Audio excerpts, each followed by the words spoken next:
గోదావరి ఏజెన్సీలో పోలీసులు అప్రమత్తమయ్యారు.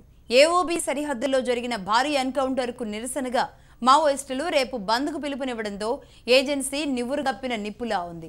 ఎన్కౌంటర్కు నిరసనగా ఏపీ, తెలంగాణ, ఒరిస్సా, ఛత్తీస్గఢ్ రాష్ట్రాలలో రేపు మావోలు బంద్కు పిలుపునిచ్చారు. దీంతో తూర్పుగోదావరి ఏజెన్సీలో పోలీసులు కూంబింగ్ విస్తృతం చేశారు. బంద్ నేపథ్యంలో అమాయక గిరిజనులపై దాడులు జరగకుండా, పోలీస్ స్టేషన్లపై దాడులు, ప్రభుత్వ ఆస్తులపై దాడులు కూడా జరగకుండా పోలీసులు గట్టి చర్యలు తీసుకుంటున్నారు. భద్రత భారీగా పెంచామని తూర్పుగోదావరి జిల్లా ఎస్పీ రవిప్రకాష్ చెప్పారు. ప్రస్తుత పరిస్థితుల్లో తూర్పు ఏజెన్సీలో ఎలాంటి పరిణామాలైనా ఎదుర్కోవడానికి పోలీస్ దళాలు జల్లెడ పడుతున్నాయి.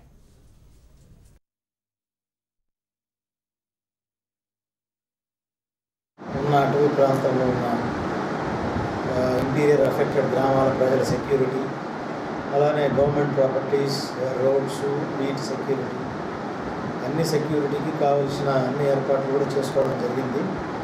ముఖ్యంగా మావోయిస్ట్ బంద్ అంటే వీళ్ళు ఎక్కువగా గవర్నమెంట్ ప్రాపర్టీస్ డిస్ట్రాయ్ చేయొచ్చు, లేదంటే అమాయక గిరిజనుల్ని బ్రాండ్ చేసి వాళ్ళని ఇన్ఫార్మర్ లేకపోతే చంపచ్చు, లేదంటే పోలీసుల మీద భౌతిక దాడులకు దిగడం, పోలీస్ స్టేషన్ మీద దాడులు చేయడం, ఇటువంటి కార్యక్రమాలన్నీ చేస్తుంటారు. సో వీటన్నిటికీ అన్ని ఏర్పాట్లు చేసుకోవడం జరిగింది.